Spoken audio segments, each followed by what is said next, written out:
Hi, I'm Suzanne Goulden, and I talk about and blog about intentional living, simplifying life, and minimizing.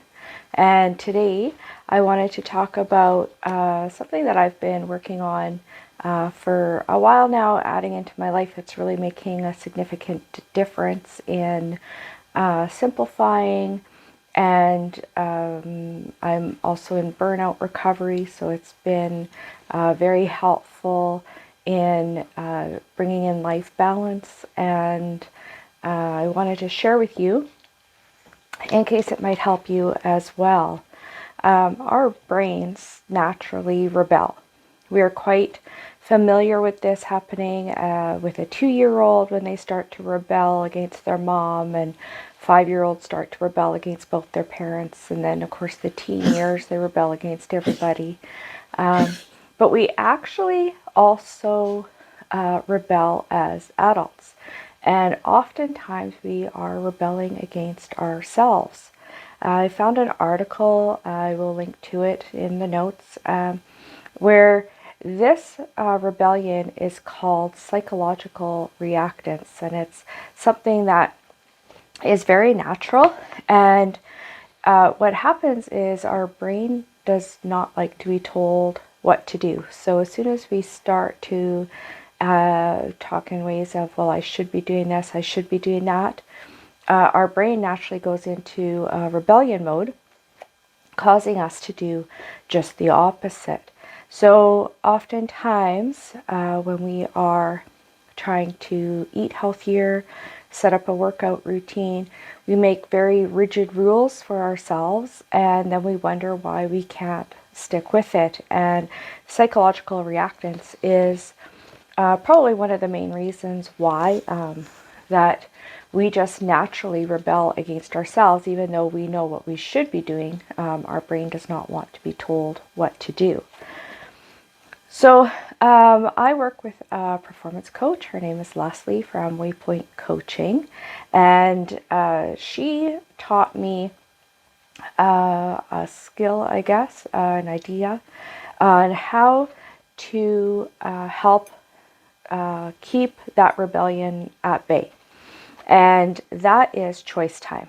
So we had originally talked about choice time as part of my recreation time, which I'll get into in just a little bit. But I have actually kind of found ways to adapt it to several areas of my life. And it really is making a difference and a different impact on me. And I really wanted to share with you some ideas that I have around that. And if it makes a difference for you, then great. So let's say, for example, a gym schedule is really a common one that people have trouble sticking with. I know this is a personal kind of issue that I have. I start going to the gym, and then, after a while something happens, and I, something hiccups my routine, and then I'm not going to the gym anymore, and it can take a really long time to kind of back into that gym mode. So rather than being very rigid with a gym schedule, say I'm going to the gym every Tuesday, every Wednesday, and Friday, I actually, and my husband and I both look at our calendar, usually every Sunday, and kind of say, so what does our week look like? What do we have going on? And what days work for us to go to the gym this week? And then that way it's not, are we going to the gym this week? We are. That isn't the choice. But your brain gets caught up in the other choice. It kind of skips over the boundary, because now you're starting to give it a choice on which days work to go to the gym this week. And then you make your commitment weekly. And we have found that having a much more fluid gym schedule has worked really well for us, and it's made it very consistent for us to keep going to the gym. And that might be something that works for you as well. There are always boundaries, around choice time. It's not a free-for-all. There still is a set of boundaries, and then you just give the choices within those boundaries. So, for example, when I do meal planning, I'll plan 4 or 5 meals for the week, but I don't plan on Monday we eat this, and on Tuesday we eat this, Wednesday this. I just plan our meals, and then the day before, when it's like, oh, what should we have for supper tomorrow?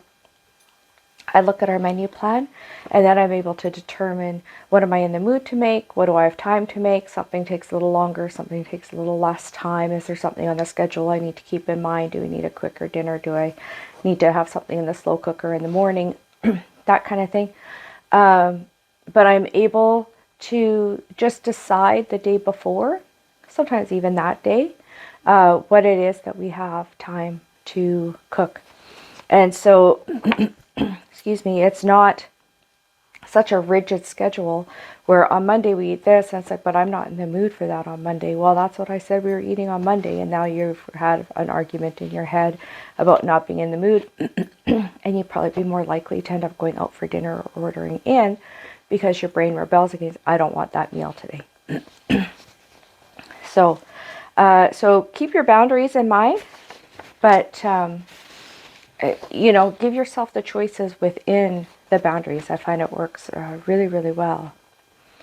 As I was saying before, that there was what we were working on was a plan for choice time for me in the way of leisure time.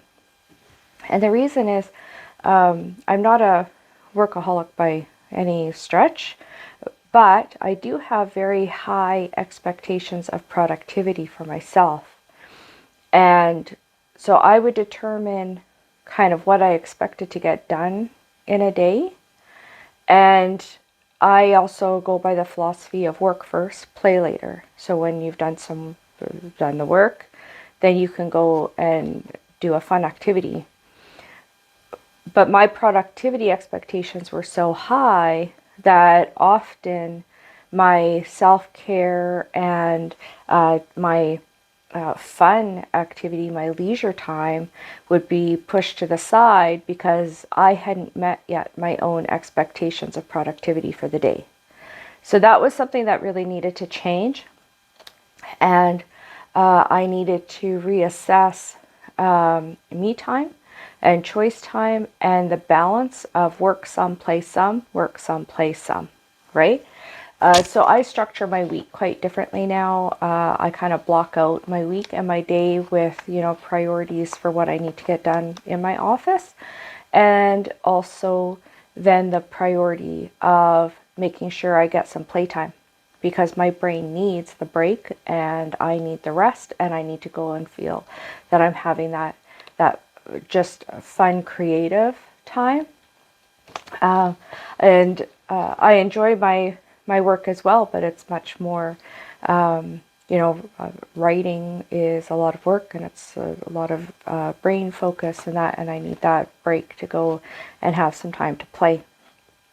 So I now structure my day a little differently, where I again give myself a little bit of leeway. What do I need to get done today, or what would I like to get done today, and how much time am I going to give myself to get that done. And then I kind of say, okay, so I'm going to stop working at this time today, and then I get to go and work on some of my creative projects in the afternoon, later in the afternoon. And then I determine, as I'm coming up to that time, where am I at? Did I get everything done? Usually the answer is no, because I overplan. But have I done enough that I'm satisfied with the work that I did today? And I've had to kind of assess where that satisfaction is, where my productivity has reached its good. You did good work today. You deserve to go and have some leisure time and get to go be creative and, have some balance in that day. It's working really well. So I would really encourage you to make sure that you're not taking your leisure time and your self-care time off your plate because you didn't get your work done, you didn't get your productivity level met for the day. It's really important to say, you know what, I've done the work for today, and now it's time to go and have some time for myself. The balance there is extremely important for your mental health. And it's because we all live in these, high production expectations of our society, that we're all stressed and overwhelmed and burnt out, and we're burning out because we aren't taking the time that we need for ourselves.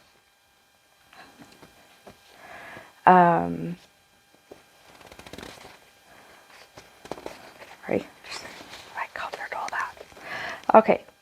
So choice time can be applied anywhere in your life where you rebel against yourself.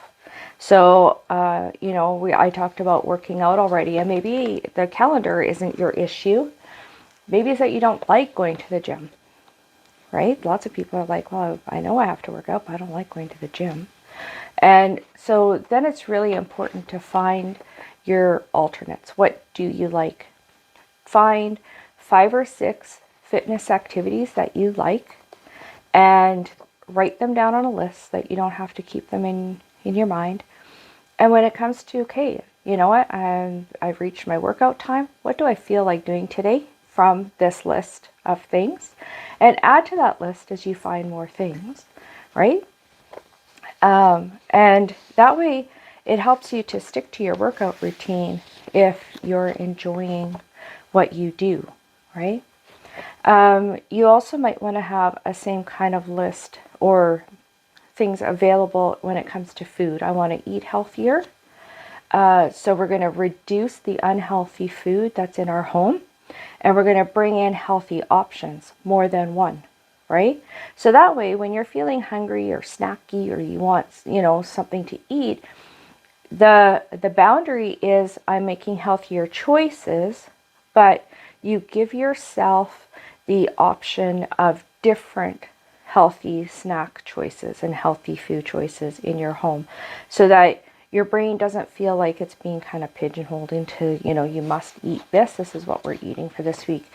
You can have these choices within these parameters, right?